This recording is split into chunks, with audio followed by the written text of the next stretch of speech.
তো বাচ্চারা, আজ আমরা কি কি জানবো?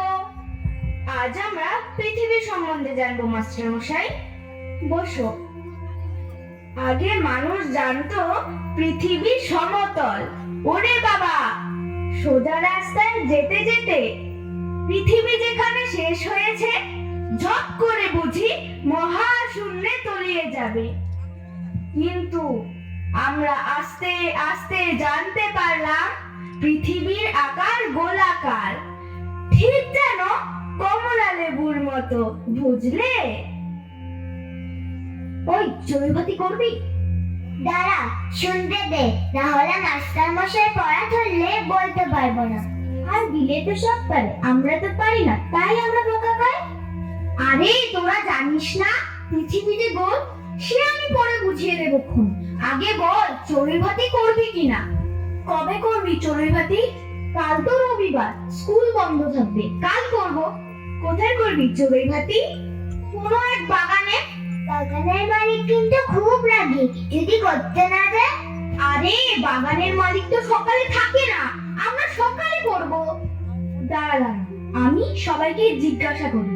এই, কাল চড়ুইভাতি করবি? চড়ুইভাতি? হ্যাঁ, করবো তো।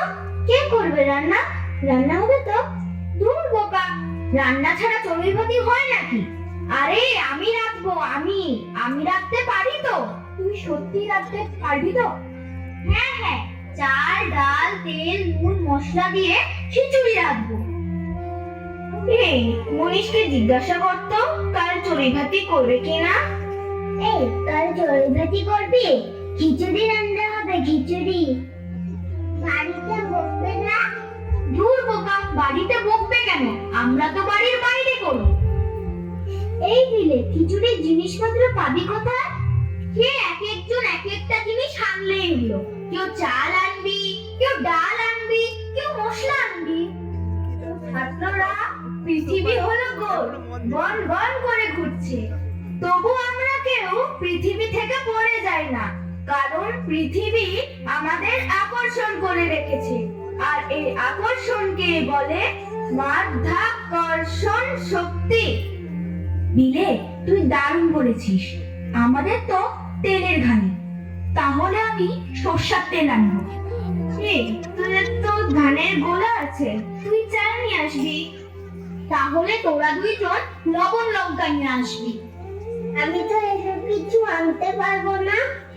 এই খিচুড়ি রান্না করতে তো বাসনপত্রও লাগে, তুই সেসব আনবি। চড়ুইভাতি হয়ে গেলে আমরা পরে পুকুরের জলে ধুয়ে দেব। বাড়ি থেকে বাসনপত্র আনলে বাড়িতে বকবে না? বুদ্ধি খাটিয়ে আনবি, সেটাই তো চড়ুইভাতির আসল মজা। তাহলে পৃথিবীতে গোল সেটা প্রথমে কে আবিষ্কার করে? আরে এই, এটা হচ্ছে কি? হ্যাঁ, আমি পড়াচ্ছি আর তোমরা গল্প করছো। এই এই, উঠে দাঁড়াও, উঠে দাঁড়াও। বলো, পৃথিবী গোল না সমতল? মাস্টারমশাই, পৃথিবী হলো সমতল। বাহ, পৃথিবী সমতল? কান ধরো, কান ধরে দাঁড়িয়ে থাকো। এই, তুমি উঠে দাঁড়াও। মাস্টার মশাই, পৃথিবী গোল। আমি তো তোমাকে এই প্রশ্ন করিনি। পৃথিবী যে গোল তার একটি উদাহরণ দিতে পারবে? পারবে না? কান ধরো, কান ধরে দাঁড়িয়ে থাকো। তুমি পারবে? তুমি পারবে? তুমি কি পারবে? কান ধরো, কান ধরে দাঁড়িয়ে থাকো। পড়াশোনার এখনো নাম গন্ধ নেই, শুধু গল্প গল্প। মাস্টারমশাই, আমি দাঁড়াবো? তুমি কেন দাঁড়াবে? আমি জানি তুমি পারবে। ঠিক আছে, তাও বলো।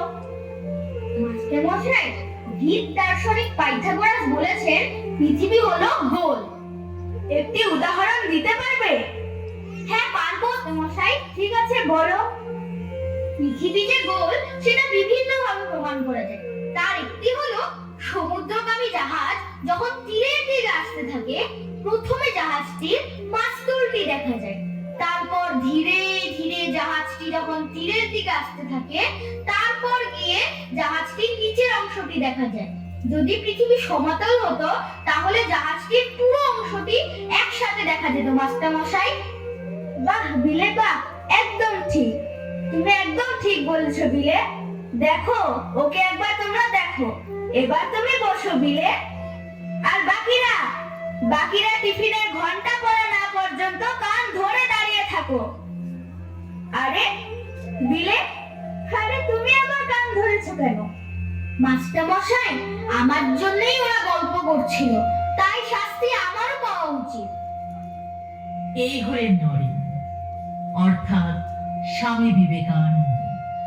শৌর্যে বীর্যে ভরা খাপ খোড়া ইস্পাতের এক শান্ত তলোয়ার, যাকে আমরা ঈশ্বরের আসনে বসে কর্তব্য শেষ করেছি।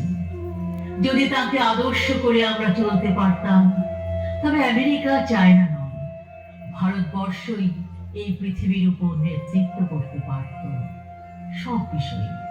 কারণ নরেন বলেছিলেন, শরীরে শক্তি নেই, মগজে সক্রিয়তা নেই, অন্তরে কর্ম প্রেরণা নেই। এই সমস্ত মানুষ হলো এক একটা মাংসপিণ্ডের সমান।